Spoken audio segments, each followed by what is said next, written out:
Eden has found a magic formula. I would say a little hello, big hello. Thanks for having me on the show.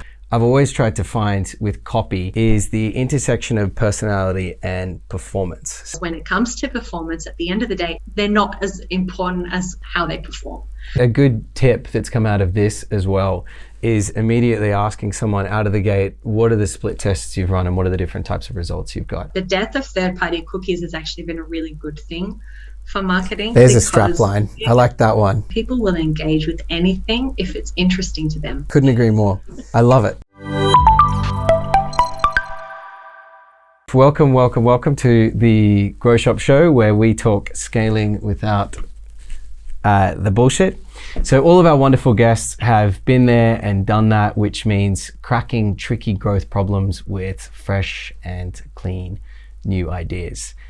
And our first guest, Eden Bidani, is no exception for that. So Eden is a phenomenal individual. So we started chatting. We're trying to work it out just before. I think it was just before COVID, which however many months that is away. But we kicked it off straight away as one of the key things that I've always tried to find with copy is the intersection of personality and performance. So you can get these pretty taglines that you'll see on billboards, and you can tell that everybody's high-fiving as they're going through and presenting it with the board, but then they launch it and they don't report on conversions. It's difficult with billboards anyway, but even if it's something in performance media, as they talk about impressions and they talk about these lofty kind of bullshit metrics because they're trying to cover their asses. But Eden has found a magic formula, which I think is as much art versus science, at writing very fun, very personable, highly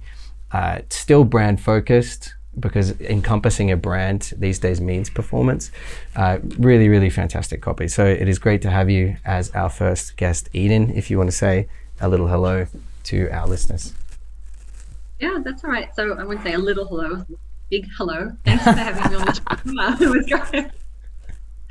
It's great to be here and great to be catching up with you again. And yeah, I'm excited just to dig into it. I think we've got some good questions that we've shared back and forth, and I'd really like to dig into them. I think we've got some meaty stuff here to talk about. Amazing. The thing I didn't mention actually was that Eden is originally from Melbourne, and yes. it was Melbourne, wasn't it? And is now living over Israel. So a recovering Australian living over in Israel, which we enjoy our chats about Israel, as I've spent a bunch of time over there. Cool. So the aim of the chat today is that we're going to go over a couple of pillars of, I guess, content, questions. We're going to keep it quite loose, but what we want to give you is 3 to 5 plus very actionable ideas that you can take away and you can start testing immediately. And then anything in between, who knows what's going to happen. So let's just roll with it. Game time. So the first piece that is always really tricky is that anyone can say that they're a copywriter. It's it's similar with designers, but a little bit different, as everyone can feel like they've got a good sense of design. They can say whether it's bullshit or they can say whether it's the most beautiful thing they've ever seen. Copy is a lot harder to dissect. And one of the reasons is that something that may look a little boring or a little bland to somebody could actually be the one that performs. So it's very, very difficult to find fantastic copywriters that get that balance between there. So Eden, I wanted your thoughts on how people can think about finding great copywriters, validating good copywriters before they sign the DocuSign, which commits them to large amounts of money, and any other kind of tips you've got just about working with wonderful copywriters. Yeah, absolutely. So as always, before launching into a larger project, I highly recommend doing a test project. So if you have a list or you have a few names that you've gathered, just to try and take a test, because unfortunately these days with the digital age, people can falsify samples, they can copy other people's samples and try and pass off work as their own. They can borrow logos from companies and put them on their website and say, or they can inflate metrics. Of course, we know metrics and statistics can be abused very easily. So it depends, whatever slant that you put on the data can make it look really good. And there's the logo one. There's the depth of work that's done with the logo. So you'll see someone's got the Amazon logo. It's like, well, what did you do for Amazon? They're like, sorry, we signed an NDA, we can't talk about it. So I think that's always an interesting red flag. And it could have been they just wrote a title description for someone's Amazon listing. You know what I mean? It could be very fluffy. Yeah. They might not have worked with Amazon. You see it sometimes on LinkedIn. People who are partners with Google or partners with Facebook will actually say that they work at Google or Facebook sometimes. So keep an eye out, even if they don't actually work for them. So ideally, first is to get a test project. See if they can deliver. Yeah. That's it. It can be something simple as just write 2 paragraphs about X topic. Like literally, it doesn't even have to be related to the project. Just see what they can do, what they can take with a task that you've given them, just to see. It's not in terms of learning how quickly they can turn something around, but it's in terms of grasping how quickly they can turn around something that's good, like something that's solid, something that has feeling. That if they can weave emotion, they can weave feeling, or they can weave some conversion practices already into a couple of paragraphs. Yeah. Of their own, about any topic of their choosing. The point of copywriting is to make writing interesting. To make it interesting, it needs to be as entertaining as it is persuasive. Otherwise, that's kind of the secret. That's kind of the section where you hit the best type of copy in that sense. That's quite. So a test Yeah, is really good. Cut you off. I've cut you off. I had an idea coming straight from you. So I think your point there is actually a really good test question as well. So I love these pre-qualification questions even before you get to like a test project, which is asking their perspective on the difference or their methodology or approach to understanding persuasion. And if they're coming back with some psychological principles, like you can see the depth that they've thought about it before, even before you've got to that test project. And sometimes you don't need to fully understand it because it may be why you're hiring somebody, but you need to know that they're thinking about it. Absolutely. So, and that's something else. So the copywriter should be able to explain why they chose to write this certain way, or why they chose this particular strategy, or why they chose to write this certain way. So that should be one of the requirements. There's a gap sometimes between copywriters that are good, but they're not quite there yet. Or they don't quite understand performance, the performance aspect of it. They're more in the creative deep branding and personality field, which is very valid, and there's a place for that, absolutely, in terms of marketing and copywriting in general. But when we're looking at performance-based market copywriting, you want someone to be able to that has that capacity to explain why they did what they did, why they chose to use a certain way, or what their thinking was when they started creating this piece. In that sense, you should also look for someone who's not precious with their words. That's really the clincher.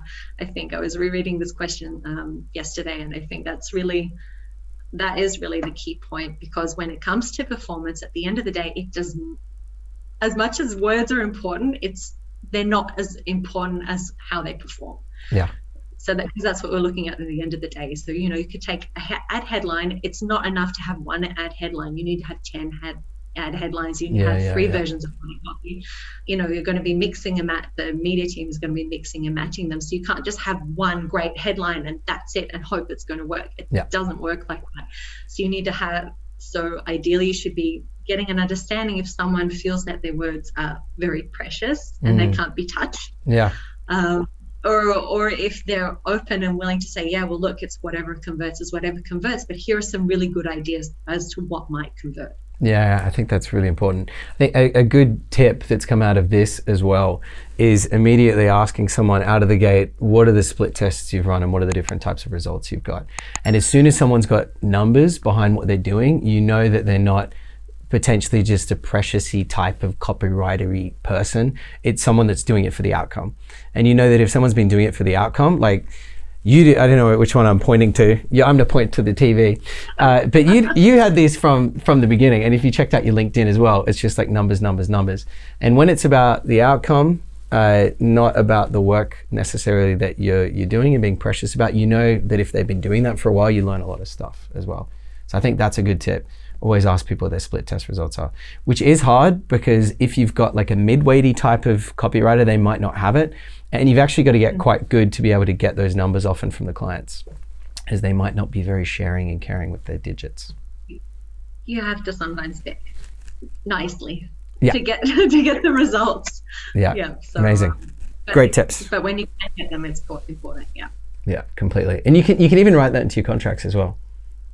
This is more a tip for the copywriter. I've seen that where they're like, look, if we're writing something, give us anonymized data, but we want to be able to, I guess, use this internally to know that we're improving, so we need access to the data. We don't just want to be shipping you something and not know what happens. Yeah, right on. Absolutely. Good stuff. Loads of good ones. The next one, now this is a fun one, and this is why I loved working with you in the beginning. So I've written down, how do you inject personality into your brand, and how do you be brave enough to do it? But also for people that have existing products where they may not have the natural zest to kind of work out or to determine even what the personality is, how do you start building something around an existing brand? So in terms of building out personality, one of the things that I really like to do, and this is what I did when we worked together, is I tried to figure out,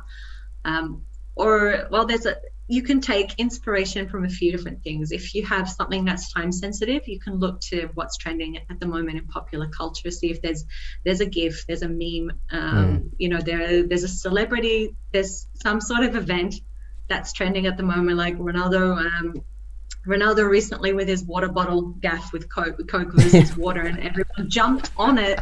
And some companies made some really amazing, content from it, some really amazing ads and things, playing off that. Or we had Bernie Sanders and his folding chair as well. Yeah. They had an IKEA ad with, the Bernie as featuring the folding chair named Bernie. So I mean, there's all when you can take a trending social is something that's trending in social at the moment, and jump on that and run with that. That's something that's fantastic. That's really good. Did you see the Colin the Caterpillar one in the UK as well? Colin, I think yes. Yeah. Where I think it was making the same cakes. Yeah. Aldi just blatantly ripped the shit out of it, but then kind of started owning it. And you're right, the getting ahead of like these fun current social moments is such a useful way to rapidly increase your engagement rates as well. And then if you're being direct about connecting your brand and your products with these social moments as well, you'll see the conversion hold. That's a very fun tip. And it gives you justification as to why someone may be spending 2 hours a day on Instagram, scrolling away.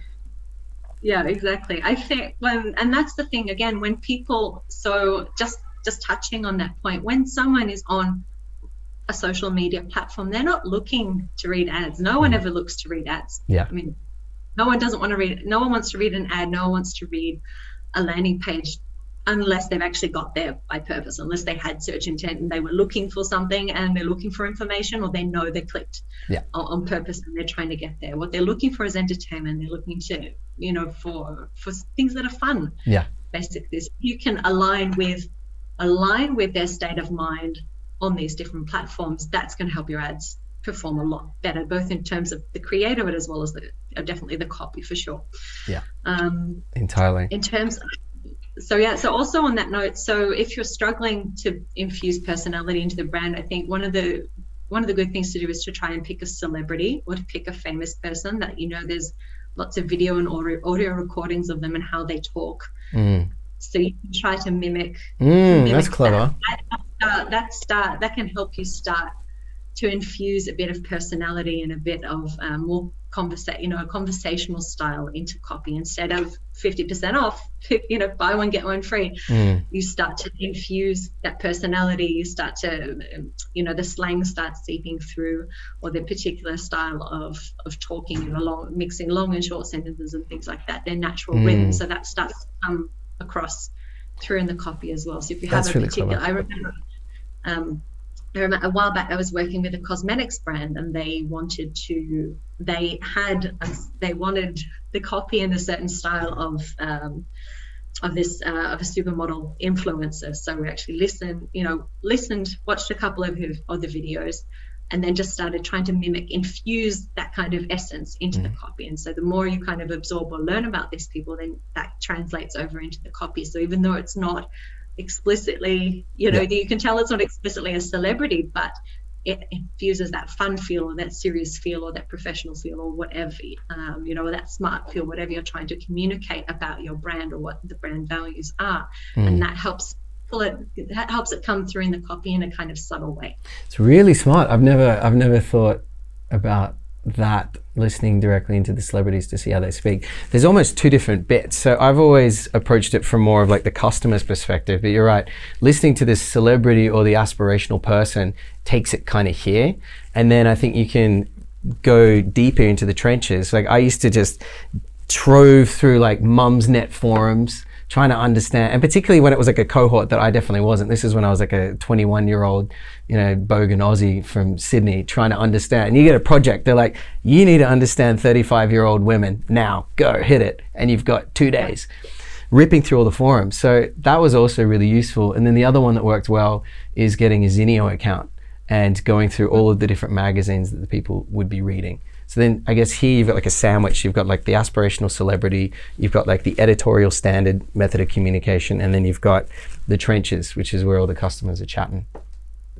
Absolutely. And I also agree with you. So if you're looking purely to infuse, so the previous statements were related if a brand is looking to, if they feel that their copy is really drab, it's not connecting with people, and they are looking to infuse a brand voice or a new brand voice kind of from a top-down perspective. But absolutely the best way, and I definitely agree with you, is to take that bottom-up approach, is to get deep in the trenches, listen to the people, listen to what they're saying, listen to how they talk, how they communicate with each other, and then reflect that in your writing. Because if you can communicate in the same way your target audience communicates, whatever you write is going to feel natural. It's going to feel genuine to them. It's not going to feel like they're being sold to. It's going to feel like you're sitting across from someone having a cup of coffee and say, oh, I saw this really cool thing the other day. Instead of a salesman wedging their foot in the front door and saying, buy this thing now. So yeah. No, it's really clever. And then there's of course reviews. And I think reviews are brilliant because they provide some of the most authentic, typically polarizing, positive or negative. It's often hard to understand how people talk normally because you've usually got very happy or very angry people that are leaving reviews. But you get very, very authentic headlines. And even if there's a brand that's got like a lot of negatives, like a competitor, you can take that and kind of flip it. Like, what are these people whinging about? Bang, then you've got your positives that you can go after.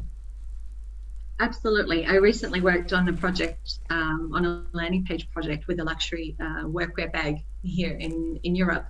And from one of the customer interviews that we did, one of the customers said, I just love it because it's not a mom bag. I never heard that term, but she said it's not a mum bag. It doesn't look like a bag a mum, quote unquote, would lug around. And that was something that we'd never heard of, that we'd never heard before, but it totally fit with what these were, what these women were looking for in a work bag. So it was really that statement made it directly onto the landing page for sure. So, and that's a perfect. Yeah, so you go. No, sorry, we keep cutting each other. I've got like a slight delay, and I also keep leaning back, so I'm getting in trouble for going out of the lights. So my eyes are darting across. But that mum bag piece is the perfect example of injecting personality because it's like a colloquialism. And you can imagine a lot of brands that may not feel safe enough to do it, but then immediately positioning that front and center within ads is going to have cut through, and then it becomes like a conversation with your friends instead of a brand trying to hammer it down. Exactly. Amazing. So the next one, this can be tricky depending on the size of the organization. So it's the importance of continuity. When you're trying to inject personality through a brand, continuity is one of the most important things, as people have very accurate bullshit filters. If you're talking about something in your Facebook ads versus when people click through to your website, and you can tell it's a different tone, there's a big disconnect. So when you're working with companies, and just for anybody at all in general, brands in particular, how do you think about continuity across all the different touch points and making sure it holds true? Absolutely, and that's probably the first thing that I bring up on a discovery call is how do you ensure continuity. And usually they have some type of the projects with the best kind of outcomes where it doesn't need a project doesn't need a lot of editing in terms of bringing it up to the brand voice or making sure it fits in with the rest of the flow. So they usually have some sort of internal messaging doc or a brand voice and tone, just something even really basic, like we say things like this or we say things like that. They have a kind of, or even just a Google Drive folder of pieces of content or marketing assets that they already have that are that the team feels that this is 100%. This is exactly what we. This is the style that we're going for. This is the tone of voice, or they can effectively communicate that. They can say, we want to sound like Steve Jobs. We want to sound like another brand that's similar, or we want to sound as close to our customers as possible. So usually they have some sort of procedure or document in place that helps bring, because usually they need it for their internal team as well. You have someone working on emails, someone working on ads, someone doing website copy, someone doing landing pages. So sometimes it can be split up depending on how large the team is as well. So they have it for their own needs. But then it's also great when you're bringing on contractors from the outside. That's always Sorry, that's always the godsend. Where we're like, all right, what's this project going to be like? They're like, you know what? We're good. We've already prepared all of this. Here's how we want to talk. Here's what's worked. Here's what's not. Doesn't often happen. But yeah, it's a good practice to produce a document like this with numbers on the back of it, as it starts being a useful way to everybody to learn within the organization what works and what doesn't. And particularly when there's opinions, sometimes from up top, where they're like, this is how we're going to talk about this. And then you test it, and then they realize that the numbers have indicated maybe it was the intern's idea that had a different way of doing it. So when it's like a living and breathing document that's informed by numbers, I find that it also really helps align the organization. Absolutely. And and in addition to that, so if you're bringing in anyone from the outside, as I mentioned, you should be able to show them, if you're bringing them on for an entire funnel, then they have kind of ownership of that. So that's going to be really easy ensuring the tone of voice and that consistency in the copy all the way through. That said, if you're bringing them on for a smaller project or just a few landing pages, you want some new ads, you want just an email sequence or 2 or 3 email sequences to make sure everything aligns, it's great to show them other pieces of the funnel so that they have that context. This is the landing page it's going to lead, these are the ads they're clicking on, this is the sign up, this is the customer flow until they sign up, and this is where your emails will come in, and here's the sales page at the end. So you should be able to give that kind of, share those pieces. That's really going to help a copywriter make sure that what they're doing is in alignment with the rest of the brand. Yeah, it's also really fun to print it all out and get it all up on a wall. Back in ye old days when someone could cough near you and people wouldn't run away from them like they were lepers, and we're all working together in offices. It's so useful to print out all the individual ads and draw lines as to where it's connecting next and kind of work through the funnel. It really aligns people. And one of the common themes that we'll always talk about is alignment between people. The other thing, have you created like messaging matrices? So similar to like a persona type of profile doc or a brand voice doc, where you may have a bunch of approved headlines, descriptions, all of that kind of shit, all in like an approved document, and then people can just pick and mix. Do you produce anything like that? Not specifically. Normally it's usually project specific, and I'll tell you what, there's often I'm brought on to help either with a rebrand or repositioning. So we need to do a lot of that original research, and we kind of scrap most of the old messaging that they have. Of course, that depends on what the customer research ends up telling us, what needs to change. Or on the other hand, I'm brought on usually for specific. I personally am brought on usually for a specific marketing campaign. So where it's specific, we can go out of the boundaries of the existing document, or they actually want to try a fresh approach because they simply want to test everything and pay no attention to the existing messaging and things like that. But in general terms, any copywriter should be able to, they should be doing a lot of research as part of any project. They should be doing that. They should be able to collate all those ideas or all those insights that they've uncovered into a document that they can share. So whether that's about things they notice about the target audience, specific reviews, or things that stood out to them, pieces of copy or ideas that they had that say, these are things that I feel really strongly about based on the research or based on the data. And I think these are things that we should try running with in the copy, and then being able to communicate that with the customer. So whether that's about things they notice about the target audience, specific reviews, or things that stood out to them, pieces of copy or ideas that they had that say, these are things that I feel really strongly about based on the research or based on the data. And I think these are things that we should try running with in the copy, and then being able to communicate that with the client. So then the client is, let's go ahead and test those, and then we can execute on the copy. Yeah, that ties back into the first question, actually. So if someone's on the other side of the fence and they're working with a copywriter, I agree. So much of the validation should come from asking about what their research process is, and they should almost not want to shut up about it. Like that's when you know you've got a great copywriter. And they're like, then I do that, then I do that, then I do that. I'm like, all right, you're hired. This is sounding good. and there's just a stack of women's weekly magazines, by their bedside. That's the commitment you want to see. Amazing. Here we've got, what have I got next? Oh, this is a fun one. So changes and patterns you're seeing in the market with different formats. So what is happening with things like long form? What is shifting with the emergence and explosion of like reel style formats and story style formats and ticking and talking? How are you thinking about this, and what's changing? So I think, well, there's two ways of looking at it. There's a way of looking at it that's saying, everything is changing, and that's, and things aren't going to go back the way they are. Or you can say, well, actually, things are still the way that they've always been. It's just a new format.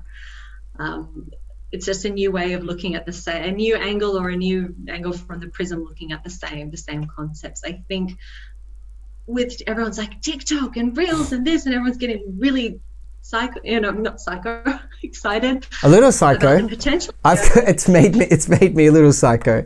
The depth that you'll go through Reels, it's hypnotic. But yeah, so I've got a little psycho. But no, and I agree. But I think again it comes back to the alignment of what people are looking for when they're on those platforms. It's first of all, if your audience is on those platforms, if they are doing for product discovery and things like that, I think it's great. For general brand awareness, I think it's great. I think there's not enough time available in these short clips, in these limits that we have to communicate some deeper points. So as for top of funnel and things like that, I think it can be really great. Again, we're still pretty early days, but at the end of the day, people will read anything, people will engage with anything if it's interesting to them. People will sit down and still download an ebook, and they will read it from start to finish if it's interesting to them. Yeah, it might take them a week to do it. They might read an hour here and an hour there, and it might take them a week or 2 weeks to finish it, or they might pick it down and put it back and come back up again. But I think it's still the principles of underlying human behavior and psychology is still there. When people are on those platforms, they're looking for something fun, that's entertaining, that's engaging. That's kind of the golden rule for all content anyway. So whether it's in a shorter format or a longer format, it should still follow those same principles. That said, I think there's great opportunity for brands to do more experimentation with their brand awareness, with the different marketing angles, with having fun and creativity. I think the death of third-party cookies has actually been a really good thing for marketing. There's a strap line. I like that one. You don't get to hear that too often. Eden coming in strong. I agree there. In some ways.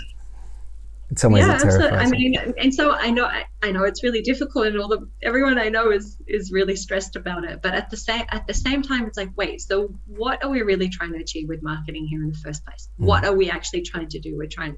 And when you look at it, having so much data means that you're relying solely on the data, and there's stopped being a lot of creativity in marketing because the data says this, the data says that, and just kind of chasing this rabbit hole of data and kind of leaving all the creative experimental stuff for another time because we're too busy chasing the data, because everyone wants numbers to go up. Everyone likes to see positive numbers, everyone wants to keep growing, and that's fine, but there's always been a need to experiment and to be more creative. And I think having the new restrictions, with the new privacy restrictions and everything, I think that's actually going to bring more of that creativity back. We have to go back to thinking of these wild marketing angles, thinking of personality infused things, thinking of what's a way to help communicate our brand values, or communicate our USP in a fun,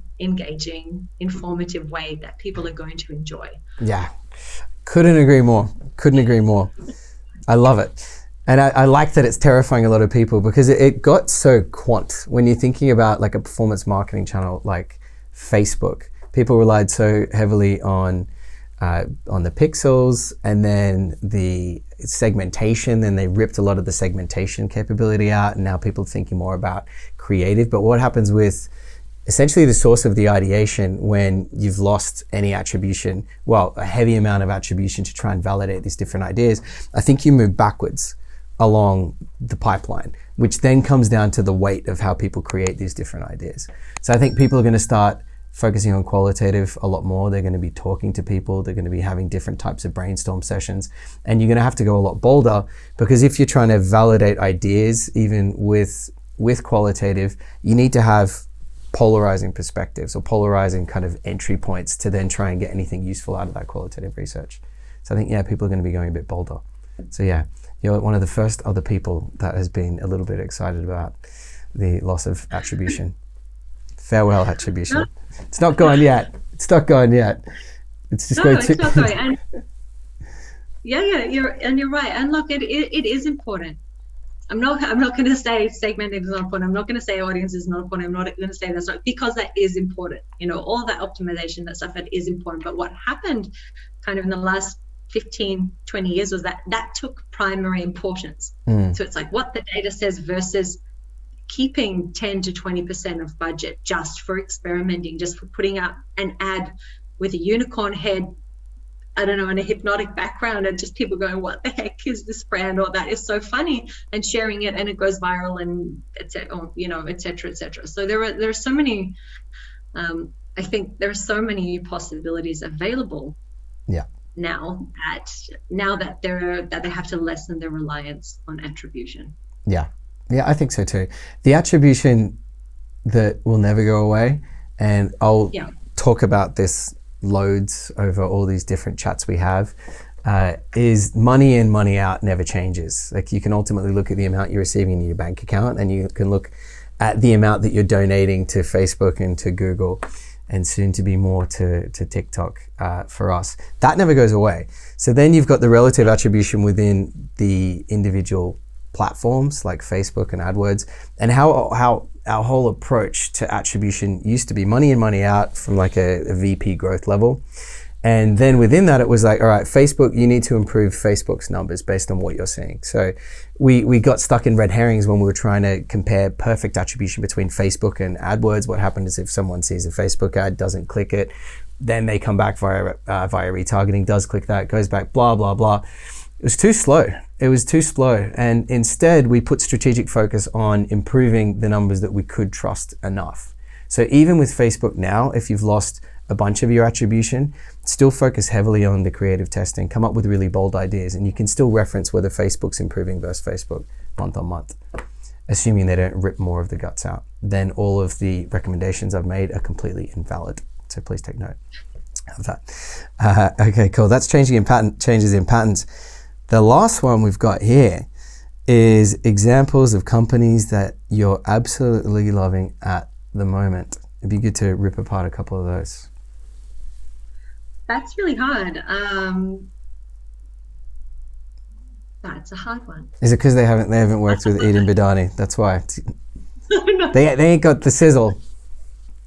Two of the companies that I've seen recently that I really admire, because they're both using pattern interrupts to kind of catch attention. They are taking that bold approach, and they have been taking that bold approach for a long time, and now that's become their signature style. One is Sticker Mule. Sticker Mule. I'm not sure if you've heard of them, but they have all kinds of stickers and things like that, and every single email they sell. Every single email, it's like anywhere between 1 to 5 lines in every single email they sell. But they do it with humor. They do it, in an engaging way. So it's not just buy this now, and it's not. It's even text. It's not even design. It's not even HTML. It's not even designed. One of their emails was for a hot sauce that they brought out, and it's like, this is the tastiest hot sauce you'll ever buy from a sticker company, and it went really. But that was it. That was the hook. and that it was curiosity driven. It was fun. It was entertaining, even though it was selling. So they've come with this, sarcastic selling, but then it unabashedly selling as well. So it's like, we're trying to sell to you, but we're going to make it enjoyable for you. Yeah. That's phenomenal. So that's something I think that they're really doing well. I'm checking the cardinal rule. It's like don't sell in every single email, and it's like, well, they do. Yeah. But it works. It really works for them. Again, that also comes down to knowing your audience, and of course, but that relates what we were talking to you about being polarizing. I think the brands that are polarizing, it doesn't mean that you're going to miss out on the rest of the world. It means that you'll be very, very good at having great retention with a specific group of customers, and they'll keep spreading to where, once you have that, so you have the core audience that have a strong, customer base, have good retention with this group, but it doesn't mean that you won't attract people who are outside that group. It just means that you'll have a strong retention, and that's what everyone really wants is retention. Acquisition is for retention. Yeah, completely. At the end of the day. They're really fun. Custom stickers that kick ass. I love it. I love it. It's also fun when you come in with an open and strong enough position to say things like this, because you open yourself up to unlimited possibilities for more interesting engagement across your ads, across your emails, across even having funny types of scripts of when people are talking in customer service or engaging or opening up chats. Any of this stuff, people are going to have a lot more fun, and it's just stickers.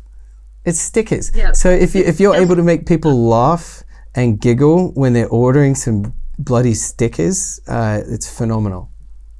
That's really, really cool. Yeah. Have you got another one, Eden? Another fun brand you're liking? Yeah, I think another one is the Oodie. I don't know if you've seen them. The Oodie, OODIE. It's like this huge oversized poncho blanket thing. Have you? Yeah. Yeah, I'm just a bit now. They're great. They come on really strong. I mean, they're an Aussie brand too, so they come on really strong. No nonsense. Yeah. They got some great video content and things like that too. Yeah. It's fun when you've got something bold like this as well, as you'll also get all the UGC. Like, look at this. They're just actually, Eddie, if you can share it, I just want to be able to show this. It's so funny. It's bait for people to want to share it when it's full of like ridiculousness like this. But even the fun guys at Sticker Mule, I bet they've got ridiculous shit when you receive your stickers. I bet as soon as you open the package, I bet they've got a funny little note or they've got a funny little surprise. That's the kind of stuff that people are going to want to be sharing. Yeah, absolutely. And one of the things, there's another brand as well like that called Baboon to the Moon. Baboon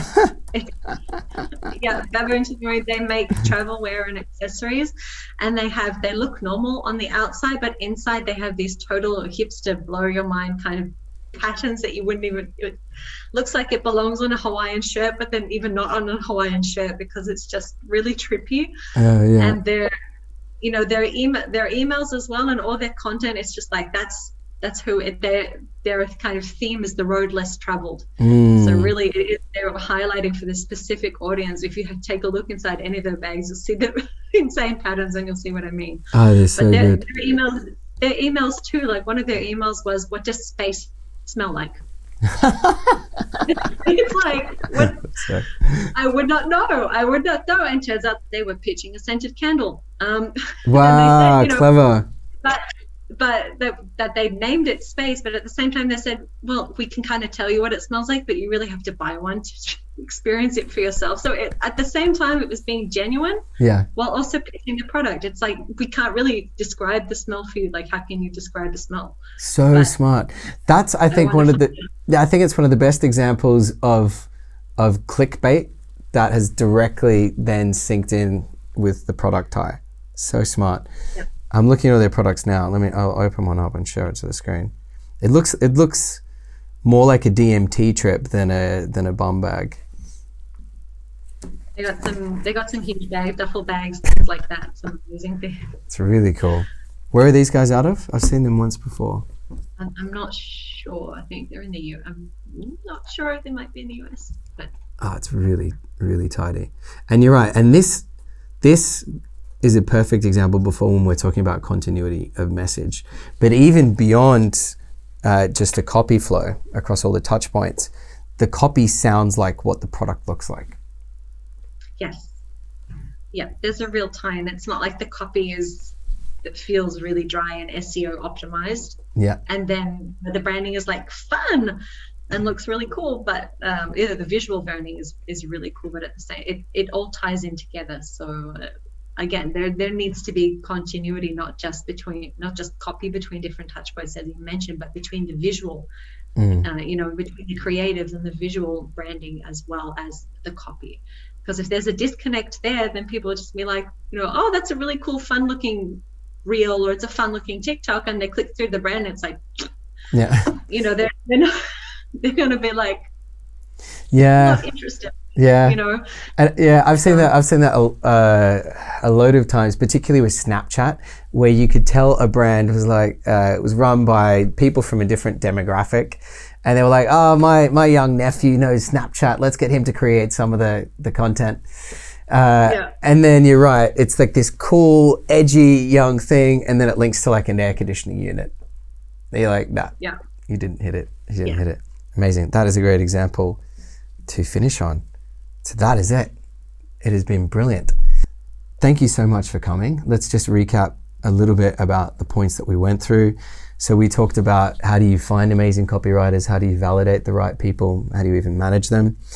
We then talked about how to inject. I was counting with my fingers, but I've done sub points, so I have to restart the count on my fingers.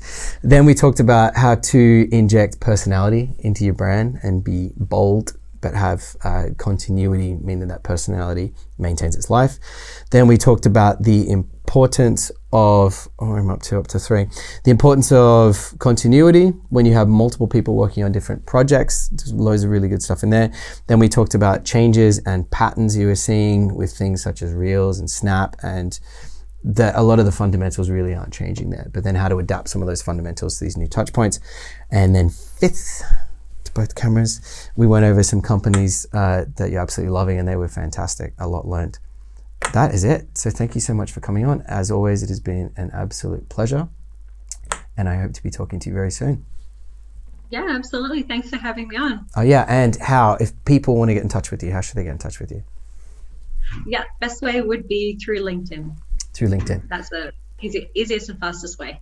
Cool. So in the show notes, we're going to have a breakdown of all of the different actionable ideas within those content pillars. And we'll also have a link to the wonderful Eden's LinkedIn. So you can link up on LinkedIn. There we go. Amazing. Thanks so much. That's all right. Thanks for having me again. Cool. Cheers.